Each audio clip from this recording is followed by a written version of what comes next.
మాజీ CM YS Jagan ఆస్తుల కేసులో విచారణ జరిగింది. దీనికి వైఎస్ జగన్ నాంపల్లి కోర్టులో వ్యక్తిగతంగా హాజరయ్యారు.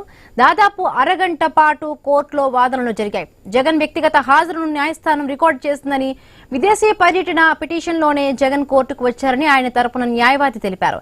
వ్యక్తిగతంగా హాజరు కావడంతో విదేశీ పర్యటన పిటిషన్ను కోర్టు క్లోజ్ చేసిందని స్పష్టం చేశారు. మరిన్ని వివరాలు మా ప్రతినిధి ఏవే స్వామి అందిస్తారు. సిబిఐ కోర్టుకు ఆంధ్రప్రదేశ్ మాజీ ముఖ్యమంత్రి వైఎస్ జగన్మోహన్ రెడ్డి హాజరై వెళ్లారు. మనతో పాటు అడ్వకేట్స్ ఉన్నారు, అడిగి తెలుసుకుందాం. సార్ చెప్పండి సార్, ఈరోజు కోర్టులో ఏం జరిగింది, ఎందుకు ఈరోజు హాజరు కావాల్సిన పరిస్థితి ఏర్పడ్డది? అతను విదేశాలకు అంటే లండన్ ట్రిప్కి వెళ్ళేటప్పుడు కోర్టులో అప్లికేషన్ పెట్టడం జరిగింది. అతని యొక్క విదేశీ పర్యటనకు కోర్టు అనుమతిస్తూ వారు తిరిగి వచ్చిన తర్వాత కోర్టులో ఫిజికల్గా పెరగమని చెప్పేసి కోర్టు డైరెక్షన్ ఇచ్చింది. ఆ యొక్క కోర్టు ఆర్డర్ ప్రకారము వారు ఈరోజు మన గౌరవ మాజీ ముఖ్యమంత్రి వర్యులు ఈరోజు సిబిఐ ప్రత్యేక న్యాయస్థానంలో హాజరు కావడం జరిగింది.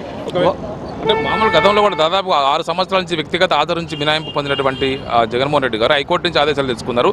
ఇప్పుడు ఎందుకు కోర్టు పదే హాజరు కావాల్సినటువంటి ఆదేశాలు జారీ చేసింది? అంటే దీనికి పదే కాదండి, ఎప్పుడైనా ఏదైనా వ్యక్తి విదేశాలకు వెళ్ళేటప్పుడు మళ్ళీ తిరిగి వచ్చిన తర్వాత చాలాసార్లు కోర్టులో హాజరు కమ్మని చెప్పేసి ఆర్డర్ మామూలు ఇవ్వడం జరుగుతుంది.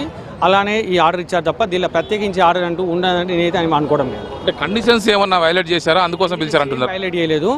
కోర్టు నుంచి వచ్చిన తర్వాత ఆయన ఫిజికల్గా అపీర్ కమ్మని చెప్పారు. ఆ కోర్టు ఆర్డర్ను గౌరవిస్తూ వారు ఈరోజు వచ్చి కోర్టులో హాజరు కావడం జరిగింది. వాళ్ళ ప్రెజెన్స్ రికార్డ్ చేసుకున్నారు. పిటిషన్ కూడా క్లోజ్ చేయడం జరిగింది. అంటే ఇప్పుడు మిస్లీనియస్ పిటిషన్ సంబంధించి మెమో పిటిషన్ ఇప్పుడు సిబిఐ కోర్టు క్లోజ్ చేసిందా?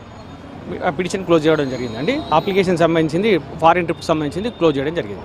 ఫర్దర్గా మళ్ళీ ఎప్పుడు హాజరు కావాల్సి ఉంటుంది? దీనికి సంబంధించి ఏమన్నా అలాంటి వాయిదా వేయడం జరిగిందా? అట్లాంటిది ఏం లేదు. మళ్ళీ హాజరు కావాలని చెప్పేసి ఎలాంటి ఆర్డర్ లేదు, ఎలాంటి కండిషన్ లేదు. వారి యొక్క ఇప్పుడు అడ్వకేట్స్ ఉన్నారు, వాళ్ళు చూసుకుంటారు. డే టు డే కేసెస్ నడుస్తున్నాయి. దాన్ని బట్టి తదుపరి విచారణ జరుగుతుంది. చూస్తున్నాం ఖచ్చితంగా ఇప్పటివరకు అయితే ఆయన వెళ్ళినటువంటి మిస్లీనియస్ పిటిషన్ అయితే సిబిఐ కోర్టు దాన్ని డిస్మిస్ చేసింది. తదుపరి విచారణ కొనసాగుతుంది. దానికి సంబంధించినటువంటి రెగ్యులర్గా కొనసాగేటువంటి యథావిధిగా విచారణ అయితే కొనసాగుతుందని చెప్పేసి కూడా ఆయన తరపు అడ్వకేట్స్ ఇప్పటికైతే ఉన్నటువంటి లీగల్ ఎక్స్పర్ట్స్ అయితే చెప్తూ ఉన్నారు. కెమెరామెన్ రవితేజతో A Y Swamy, I news, Hyderabad.